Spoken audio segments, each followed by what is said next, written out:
What if I told you that right now, somewhere in the world, a biplane is boarding passengers and taking off on a scheduled flight? Not a museum piece, not a film prop, a real operational aircraft carrying real people to real destinations with a design that dates back decades before most of the people watching this were even born. Biplanes didn't disappear. Some of them never left. And today, I'm going to show you exactly which ones are still out there, still flying commercially, and why in an era of carbon fiber jets and fly-by-wire computers, these ancient designs simply refuse to die. Stay with me, because what you're about to discover is going to completely change the way you think about aviation history. Let's go back to basics for a second. Biplanes, aircraft with two stacked wings, dominated the early days of commercial aviation for a simple reason. The extra wing surface generated more lift without requiring a massive aircraft, which was critical when engines were underpowered and materials were heavy. The Wright brothers flew a biplane. The first scheduled commercial air services used biplanes. Entire airlines were built around them. Then the monoplane arrived, faster, sleeker, more aerodynamically efficient. By the late 1930s and early 1940s, the biplane was widely considered obsolete for commercial use. Most aviation historians will tell you the era of the commercial biplane came to an end around World War II.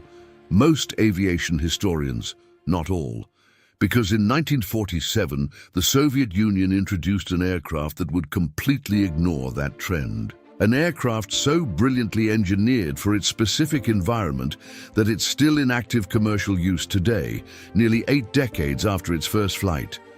Meet the Antonov An-2. Designed by Oleg Antonov and his engineering team, the An-2 first flew on August 31, 1947. From the very start, it was something unusual.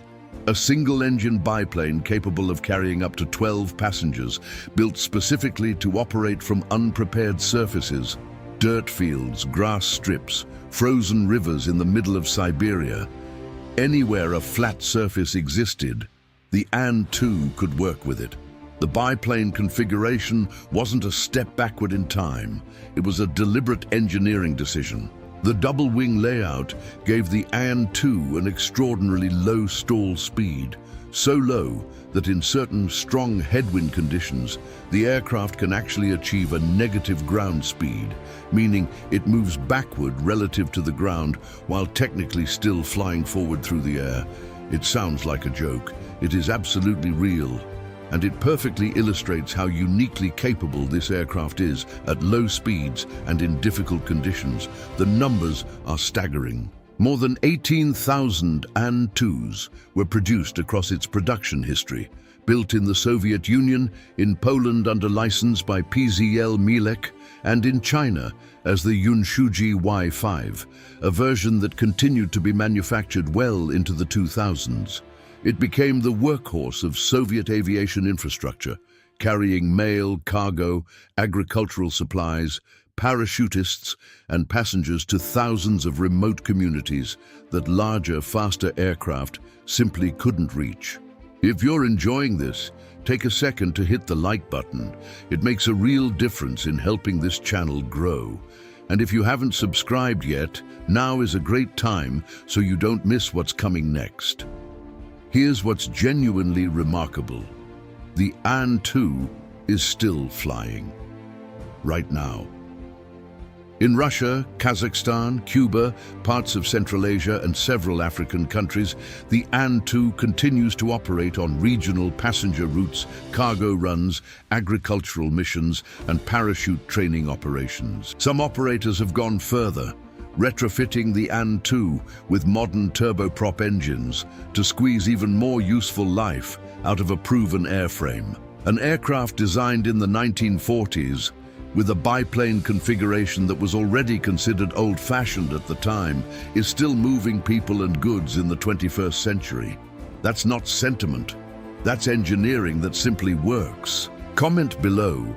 Did you already know about the An-2? Because most people outside the aviation world have never even heard of it.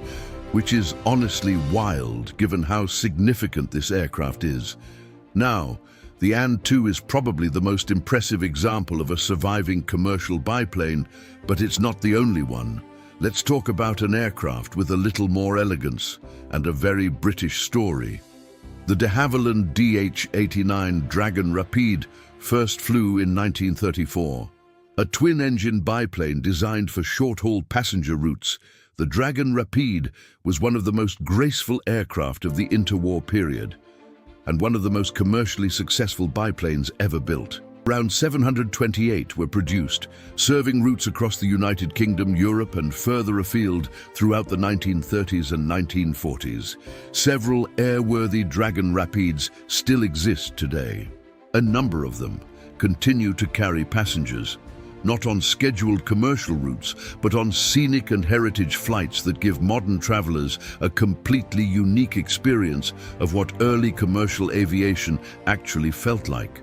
Operators in the United Kingdom offer flights aboard carefully restored Dragon Rapides, letting passengers sit inside a machine that predates World War II, feel the engines through the airframe, and watch the fabric-covered wings flex gently in the airflow above them. No museum can replicate that. You're not observing history from behind a rope. You're inside it, hearing it, feeling it, and the Dragon Rapide delivers that in a way very few surviving aircraft can.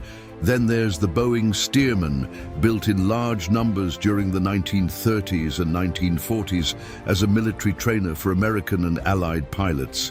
After the war, thousands were sold as surplus and repurposed for agricultural operations, barnstorming tours, and commercial joyride flights that continue to this day. Stearman operators around the world offer open-cockpit biplane experiences as a genuine commercial product. You pay, you climb in, you feel the wind. It's a different definition of commercial aviation, but it absolutely counts. So why do these aircraft keep flying? What stops the last operational biplane from simply being retired and put behind glass? For the An-2, the answer is pure practicality. In regions where runways or whatever flat ground is available and infrastructure is minimal, no modern turboprop or regional jet matches what the An-2 offers. It fills a role that nothing else fills as effectively. That's not nostalgia, that's economics. For the Dragon Rapide and the Stearman, the answer is passion combined with purpose. There are operators, engineers, and enthusiasts genuinely committed to keeping these aircraft airworthy because early flight had a physical sensory quality that modern aviation has largely engineered away. The noise, the smell, the feeling of being close to the machine and to the open sky. These things matter deeply to certain people. And for all of them, part of the reason they survive is simply that well-engineered designs don't expire just because something newer arrives. In the right context, the right aircraft for the job is still the right aircraft, regardless of when it was designed. These biplanes represent something important about how we tell the story of aviation progress. We tend to describe it as a straight line. Newer always replaces older. Technology always advances. The past stays in the past. But the An-2, the Dragon Rapide, the Stearman push back against that narrative. They're flying proof that history doesn't always get retired. Sometimes it just keeps going.